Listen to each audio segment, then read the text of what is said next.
Okay.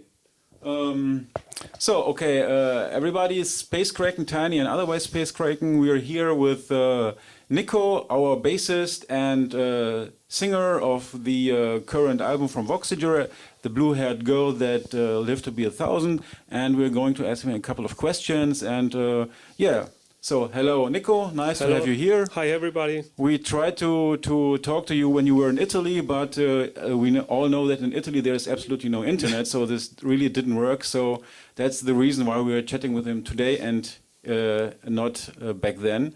All right, so I have a couple of questions, and I'm going to ask you the questions, and I would like you to answer them honestly and briefly. Okay. If possible. Okay. So let's start. Let's start by you giving us an introduction who you are, where you're from, and what do you do for a living? If you want to tell us, if you don't want to tell us, then okay. Yeah, for a living, I'm a pediatrician. I'm a practitioner, and I like to live with my music, but it's not possible. So I have to do something other to make my living. That's briefly. That's enough brief, I think. So a pediatrician. Pediatrician is a doctor for children. For children. I see. Okay. That's interesting. But just human children, no aliens. I see. Okay. It might change at some point. So, and do you play any instruments? Yeah, I play bass guitar and I sing most of the time, but I like also to play piano and to play synthesizer. And for my other projects, music project, I also play piano and synthesizer. Mm-hmm. I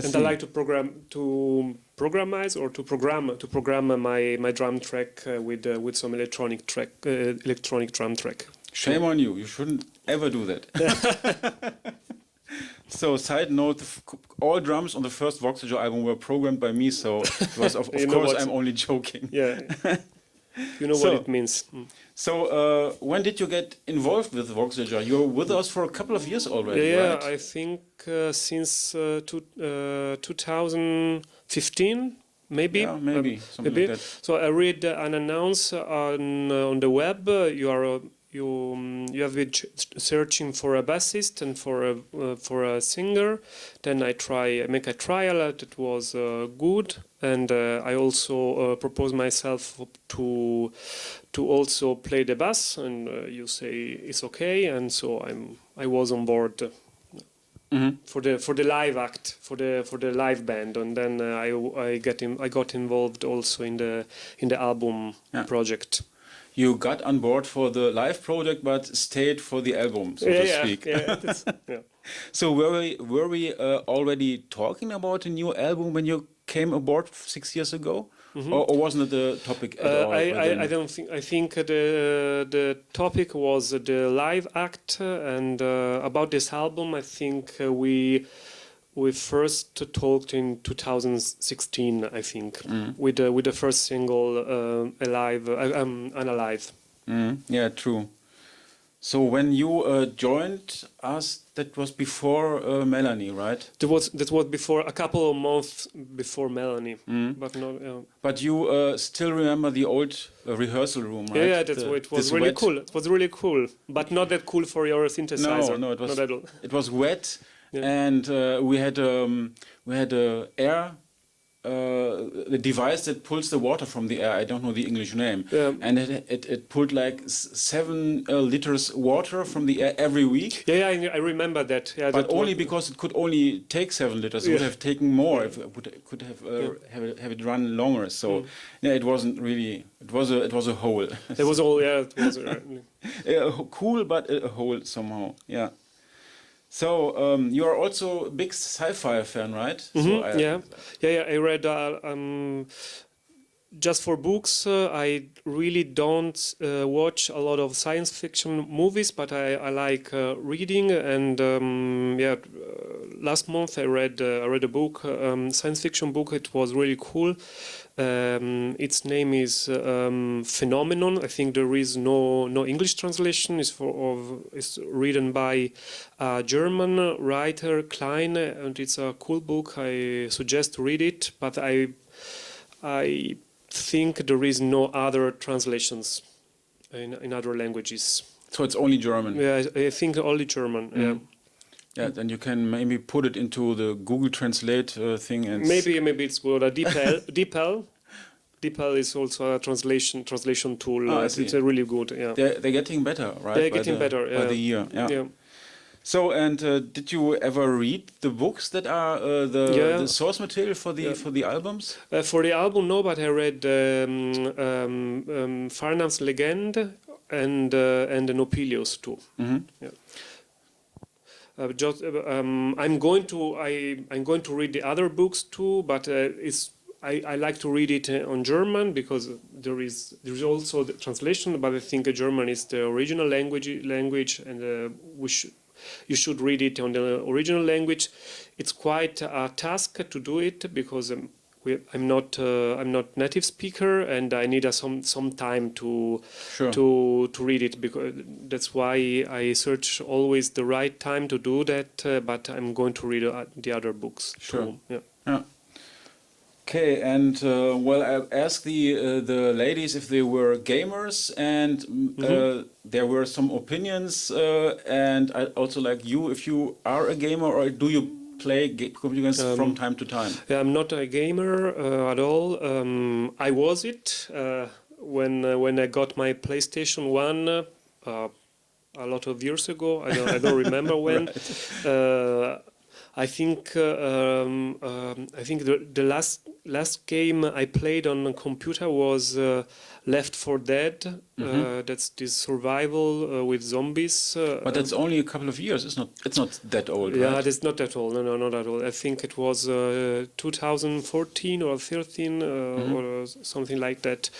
But I have a Mac. It's really difficult to play on a Mac. But I think.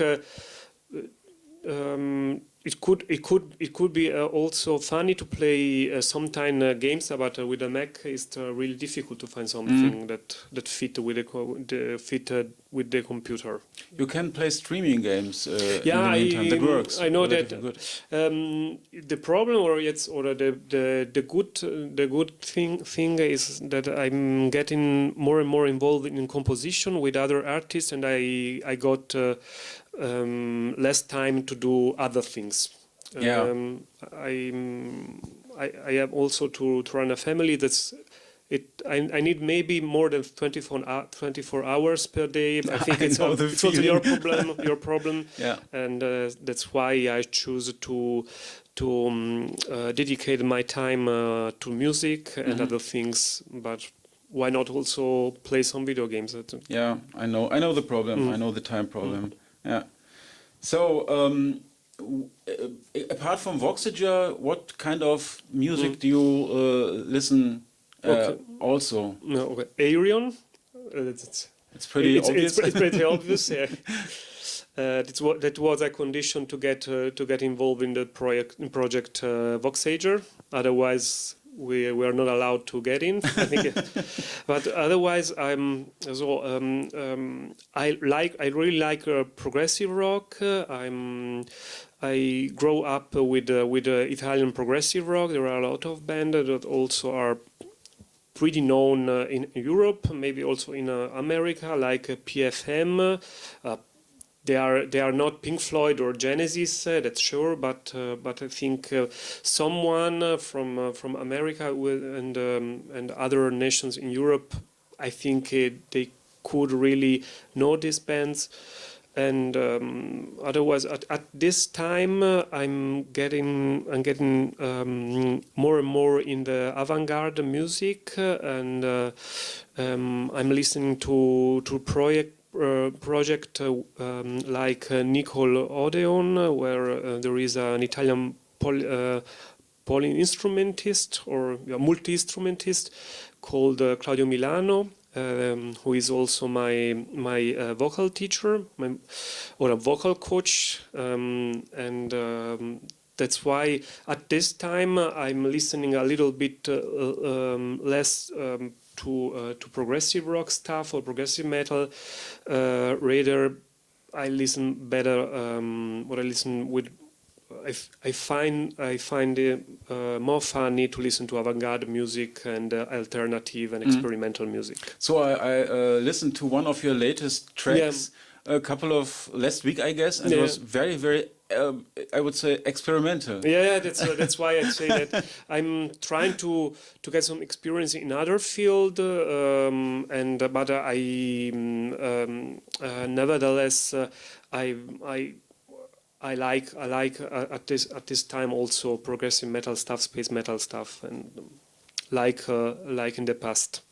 So when we recorded the vocals for the current album, you at first built your own vocal booth at home, and we kind of ran into problems. But the process itself, recording somebody over the internet in their own booth, it's awesome.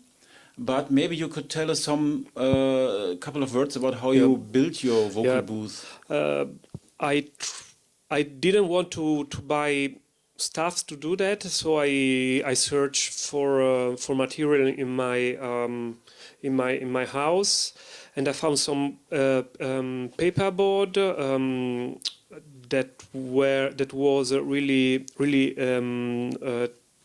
thick, and I thought it maybe stop a little bit the reverberation through my music room, and I put it together. These 3 or 4 parts of this big paperboard, but cardboard, not paper, cardboard. But at the end, even if I try to make it thicker with some other material, this black isolation material for a recording studio, it really didn't play the role that I supposed to do. At the end, we have we try to record something, and you cannot use this because there was too many reverberation in the recording and other problems. There was some frequencies were not all frequencies, but there were a couple of frequencies that were very loud, and it was difficult to work with it. I think the biggest problem in my room is that the ceiling is really high, and I should try to reduce this with some blankets or similar, but it's really quite of a work, and I'm really not that good in this kind of works, and I try to bypass this problem, but it was not possible, I think. Or you could either, if you allow to, get something like that over there. Yeah, and that's really I think that's the best solution, and we have we saw it during my recording at your home. But that's really big, and it doesn't fit in my room. It's 1 square meter. Yeah, but I have too many synthesizer, or I know that. I mean just 3, but it's shown. It's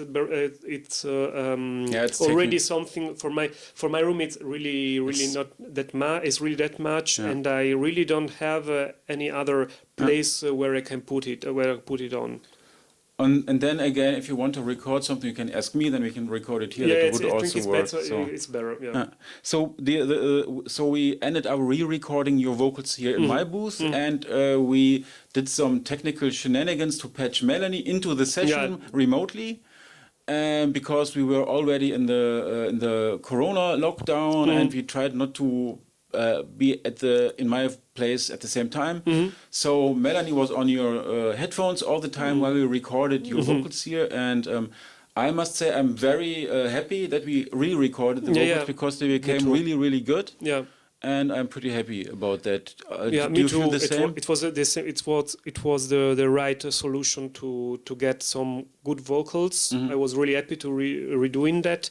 That was it wasn't I wasn't frustrated for that, because we must have something good for the album. Otherwise, we could see the difference between my recording and other recording that was really good. For example, of Melanie or other singers who got involved in our project. Yeah. So some of the other singers also recorded at home. For example, Sharelle and Laura and Katinka also recorded at home, and the quality is varies. It depends really on the room. Yeah. So everything that's recorded here sounds pretty good. Yeah. The only thing that I would maybe change for my recordings would be get another microphone. But you brought your own microphone. I have a Neumann microphone. A really good German microphone. Yeah. But it's always I think we can record, or we can record with also with microphone that are not that good, but it's kind of how we say that every singer can find his own microphone, even if it is not that good, or with pricey microphone we can record some good vocals. So the audio equipment has also become a lot better over the last 15 years, I guess. Even if you get, you don't have to buy, you shouldn't buy a China microphone for €5. Yeah. But if you're in the €100 range or something like that, even if it's Behringer or whatever, it's pretty good. Yeah, they're pretty good. Yeah. It's true. So you not only did you sing for voXager, you also played all the bass lines in the album. And maybe you can tell us a bit more. How long did it take you, and for how long were you playing bass before you started? Yeah, so I've been playing bass since I was 18 years old or 19 years old. It means I started pretty late playing bass guitar, and at the beginning I just played cover.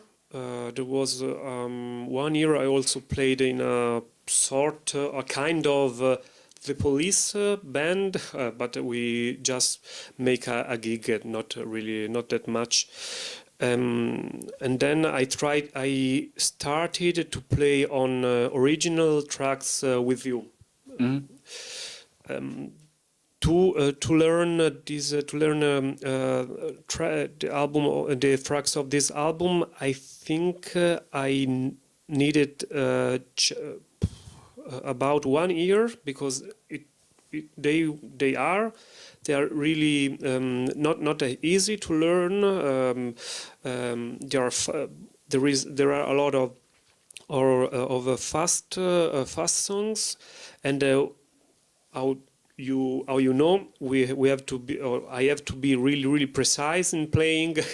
There was some moments where I think I cannot do that, but at the end we succeeded do that with some editing. That was really, I think, I was really happy with it. And so I know I'm a bitch in these kinds of things, because I'm very precise, and I want it to be as perfect as possible. So I guess I was really demanding, because we re-recorded a couple of times. And then in the end decided we do it together, one song by another, and that's how we finally succeeded recording all the bass. I tried to record the songs at home, but it was not that good, because I needed someone who say, this time you have to play more precise. That's not precise. You have to try another time, and that it's good in a production. And it's also the way to improve. And I think recording voXager's album was a way to improve my bass playing. So. What do you think was the most difficult song from the album? I think it was both for singing and bass playing was Millennia to Come. Really? Yeah, I think it was the most challenging, but I really have fun time doing that because it's a beautiful song. I think next, if I could change something, I should have recorded the vocals for Millennia to Come at first, not at the end of the day as we did, because it's really a challenging song. Although I have just to sing a couple of phrases, but they are really high for my voice, and I think it could be next time. A similar song should be recorded at the beginning. Yeah, and I think what also could be done is if we have a singer, if you have singer for songs, and we could also change the key the song is in to match the voices better. Because we didn't do it here, but we could have done it because we didn't do it, I guess, because the songs were already almost completely recorded. Yeah, it before was completely recorded. Yeah. So the next time in the planning stage, you can just take into account the vocal range of the singers. Yeah. That would be better, I guess. So there are some I think there are some people, some producer who don't want to do that. They say the song is in this tonality and should be kept how it is. But I think it's also a good possibility to change it, because absolutely. And it doesn't harm a song if it's like 5 half tones higher or something like that. Doesn't harm the song in any way. So that would be an improvement that I would try to achieve in a potential third album from voXager. Okay, so I have a couple of more questions on this list here, but we already talked about these things. Like you talked about your analog synthesizers and about it from your Prophet. Yes, my old Prophet, right? So it's still working. The Prophet 8, it's really great. It's really a good weapon. Yeah, it definitely is. Yeah. Okay, so that's about it, I guess. So if you have any final words, judgment about my personality, or maybe also Melanie's personality, whatever. No, I just want to say that that was a good time to play in voXager's album, and I'm still hoping that we get live a day or another. Maybe in 100 years. We'll see. I'm still hoping that it will happen one time, and I think it will happen. But I really, for a third album, I would be really happy to take part at it, because it was really a good experience, and I learned about recording, about also playing bass and singing. I want also to say that that during my recording session, Melanie played a really important role to guide me and keep me alive. And I think the higher part of my songs, I succeeded to sing them because Melanie was there, or was remotely there.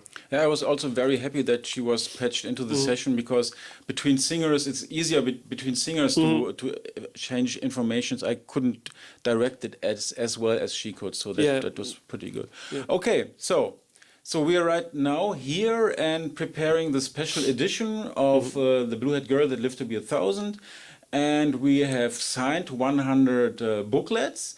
And we will now try to put everything together to make it available for to be bought in some way. I don't know exactly what way. I'll have to determine that. But we encountered a problem. The manufacturer who made the box made a little oops up, and they have to make some new parts, and so everything will delay for a couple of weeks more, because we have to wait for the new production run of the yeah, of the box. So that's about it. Thank you very much, Nico, Thanks for being here with us Thanks to you, today. yeah. And yeah, so stay tuned, Space Krakens. Thank you. Can you please, würdest du bitte?